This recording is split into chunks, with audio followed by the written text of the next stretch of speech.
सांप की सवारी करने वाले मेंढकों की कथा। एक पर्वतीय प्रदेश में एक वृद्ध सांप रहता था। उसका नाम मंदविष था। वृद्धावस्था के कारण उसके लिए अपने आहार की व्यवस्था करना कठिन होता जा रहा था। अंततः वह बिना परिश्रम के किसी तरह भोजन जुटाने का उपाय सोचा करता था। एक दिन उसे एक उपाय सूझ गया। बिना समय गंवाए वह मेंढकों से भरे एक तालाब के किनारे पहुंचा और कुंडली मारकर यूं बैठ गया, मानो ध्यान में लीन हो। जब एक मेंढक के उसे इस तरह देखा तो उसे बहुत आश्चर्य हुआ। उसने उससे पूछा, क्या बात है सांप मामा, आज इस घड़ी आप यहाँ कुंडली मारकर बैठे हो? भोजन की व्यवस्था नहीं करनी है क्या? आज क्या आपका उपवास है?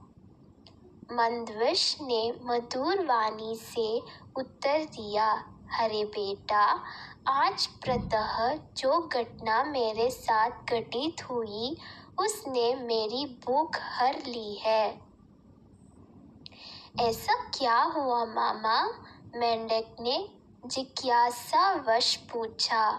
बेटा, प्रातः मैं एक नदी किनारे भोजन की तलाश में घूम रहा था। वहाँ मुझे एक मेंढक दिखाई पड़ा। मैंने सोचा कि आज के भोजन की व्यवस्था हो गई और उसे पकड़ने बढ़ा। पास ही एक ब्राह्मण और उसका पुत्र ध्यान में लीन थे। जैसे ही मैंने मेंढक पर हमला किया, वह उछलकर दूर चला गया और ब्राह्मण का पुत्र मेरे दंशा का शिकार बन गया। वह वहीं तड़पकर मर गया। अपने पुत्र की मृत्यु देख ब्राह्मण क्रोधित हो गया और उसने मुझे मेंढकों का वाहन बनाने का शाप दे दिया। इसलिए मैं यहाँ तुम लोगों का वाहन बनने आया हूँ। मेंढक ने यह बात अपने राजा जलपाद को बताई। राजा जलपाद ने सभा बुलाकर अपनी प्रजा को ये बात बताई। सबने निर्णय लिया कि वे वृद्ध सांप का श्राप पूर्ण करने में उसकी सहायता करेंगे। इस तरह वे सांप की सवारी का आनंद भी उठा लेंगे।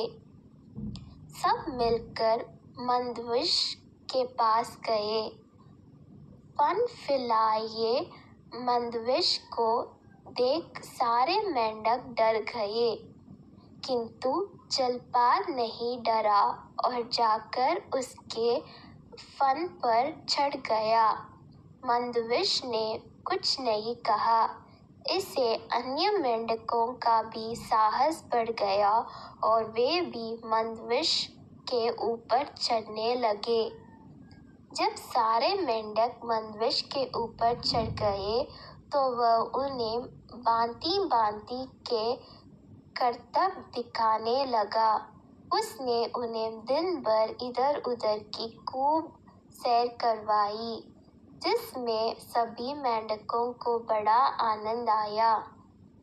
अगले दिन वे सब फिर सवारी के लिए मंदविष के पास आए।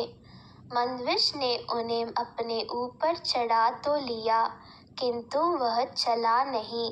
वह देख जलपाद ने पूछा, क्या बात है, आज आप हमें करतब नहीं दिखा रहे, ना ही हमें घुमा रहे हैं?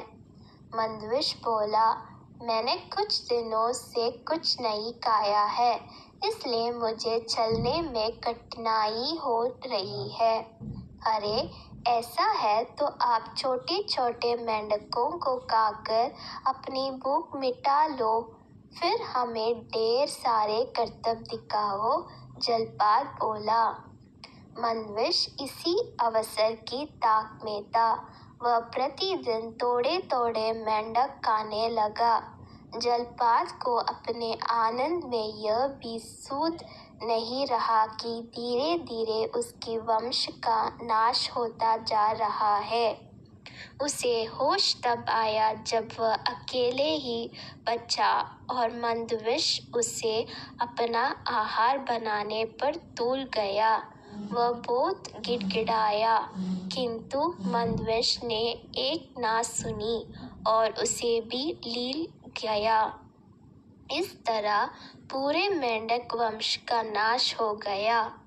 सीख: अपने क्षणिक सुख के लिए अपने हितैषियों या वंश की हानि नहीं करनी चाहिए।